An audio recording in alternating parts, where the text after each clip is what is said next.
The full, true story of Catherine the Great, Empress of all Russia.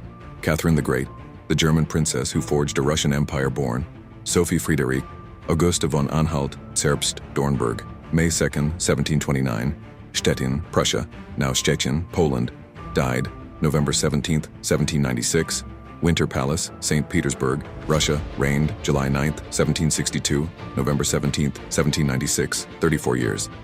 Catherine the Great's story is one of extraordinary transformation. A minor German princess who, through intellect, determination, and force of will, seized the Russian throne, embraced her adopted homeland, and guided it into the heart of European politics and culture, expanding its borders and defining its identity for centuries to come.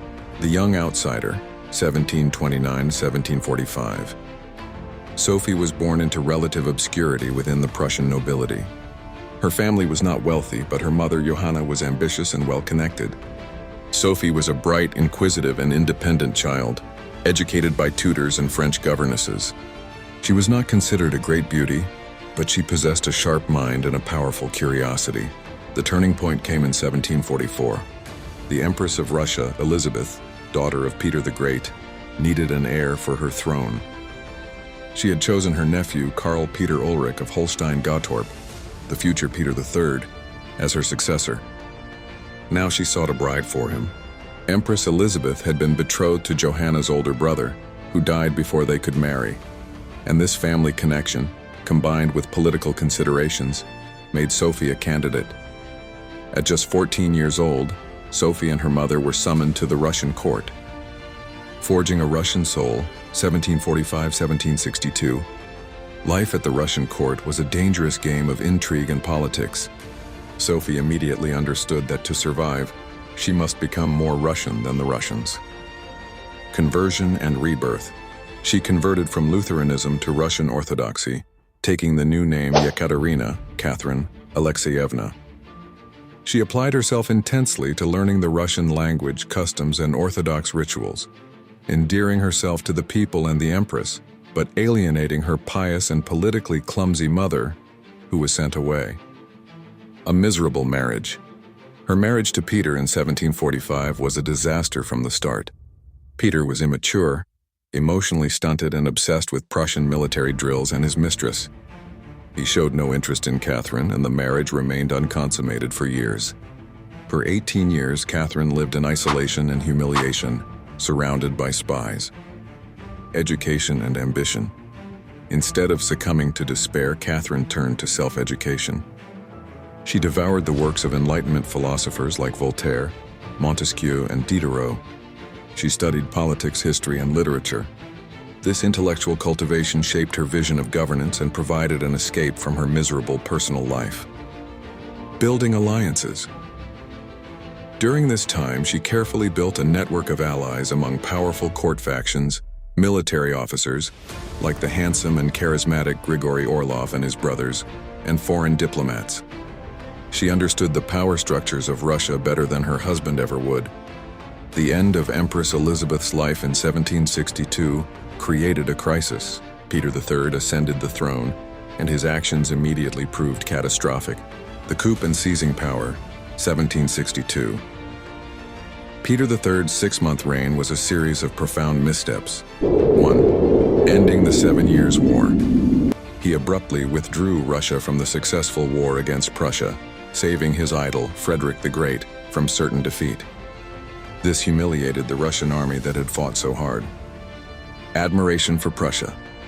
He openly admired Russia's enemy, imposed Prussian military customs on the Russian guards, and alienated the powerful Orthodox Church by threatening to seize its lands. For threat to Catherine, he publicly insulted and threatened to divorce Catherine, potentially disinheriting their son Paul and imprisoning her. Catherine, pregnant with Grigory Orlov's child, saw her opportunity. With the help of the Orlov brothers and other allies, she acted swiftly.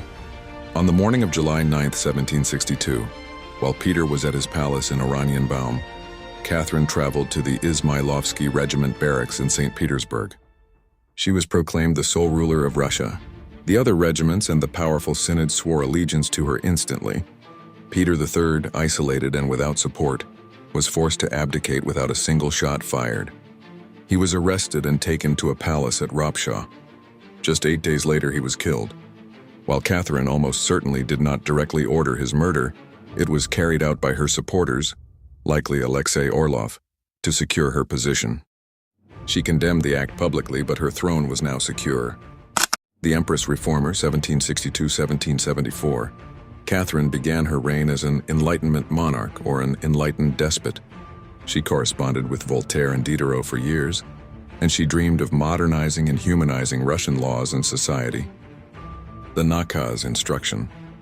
In 1767, she convened a legislative commission to create a new law code. For it, she wrote the Nakaz, a document deeply influenced by Enlightenment thinkers, advocating for principles like equality before the law and condemning torture and capital punishment, though it was never formally adopted in full. Secularization of church lands. She seized the vast lands of the Orthodox Church, bringing their wealth under state control and making the clergy state employees. This both weakened the church's political power and enriched the state. Economic and administrative reforms. She promoted economic growth, trade, and the development of industry. She reformed local administration to strengthen the state's control across the vast empire. However, her Enlightenment ideals often clashed with Russian reality. This contradiction was starkly exposed by the Pugachev Rebellion, 1773-1775, a massive Cossack and peasant uprising in the name of the true Tsar, Peter III. It was brutally suppressed, revealing the deep-seated discontent among the serfs. The rebellion ended Catherine's most liberal phase. Fearing further instability, she increasingly strengthened the power of the nobility, culminating in the Charter to the Nobility, 1785, which granted them immense privileges and cemented the institution of serfdom, binding millions of peasants to their masters. The Empress Expander, Foreign Policy. Catherine's reign is famed for its dramatic expansion of the Russian Empire, securing warm water ports and establishing Russia as a dominant European power. Her key partners in this were brilliant generals like Grigory Potemkin, who also became her lifelong love and most trusted advisor. Partitions of Poland, 1772, 1793, 1795. In alliance with Prussia and Austria, Catherine systematically carved up the weakened Polish-Lithuanian Commonwealth. By the end of her reign, Poland had been erased from the map, and Russia had gained vast territories in the west, including modern-day Belarus, Ukraine, and Lithuania. Russo-Turkish Wars. Catherine fought 2 successful wars against the Ottoman Empire, 1768, 1774, and 1787, 1792. The victories brought Crimea annexed in 1783, giving Russia a critical foothold on the Black Sea. Access to the Black Sea. Russia gained its long-sought warm water ports. New territories.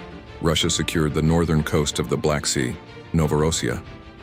The famous Greek project, a plan to conquer Constantinople and restore a Christian Byzantine empire, was never realized but demonstrated her grand ambition. The North. Through war with Sweden, she maintained Russia's dominance in the Baltic. By the end of her reign, Russia had expanded by approximately 200,000 square miles. Patron of arts and culture, Catherine was a voracious art collector and a great patron. She transformed St. Petersburg into one of Europe's most magnificent capitals. The Hermitage Museum. She began the collection that is now the world-famous State Hermitage Museum, purchasing entire collections of European masters. Education. She founded the Smolny Institute for Noble Girls, the first state-financed higher education institution for women in Europe. Science and literature. She supported the establishment of schools, libraries, and theaters. She promoted Russian literature and wrote memoirs, plays, and operas herself. Personal life and legacy. Catherine's personal life has been the subject of salacious myths, notably the false story of her death involving a horse. The truth is both more human and more significant. She had numerous lovers. 12 are well documented throughout her life, often young, handsome officers like Grigory Orlov and Stanisław Poniatowski, whom she later made King of Poland. However, these relationships were also deeply political. She elevated talented men to positions of power, and when the romantic relationship ended, they were typically pensioned off generously rather than executed or imprisoned. Her longest and most important relationship was with Prince Potemkin, which evolved into a deep political partnership that lasted until his death. She died of a massive stroke on November 17, 1796, at the age of 67. She was found collapsed on the floor in her private bathroom. Her son, Paul, succeeded her and tried to reverse many of her policies out of spite. Conclusion: Catherine the Great's legacy is complex and monumental. She was a paradox, an enlightened thinker who empowered the nobility and enslaved the peasantry, a foreigner who became the ultimate Russian patriot, a woman who mastered a man's world of power politics.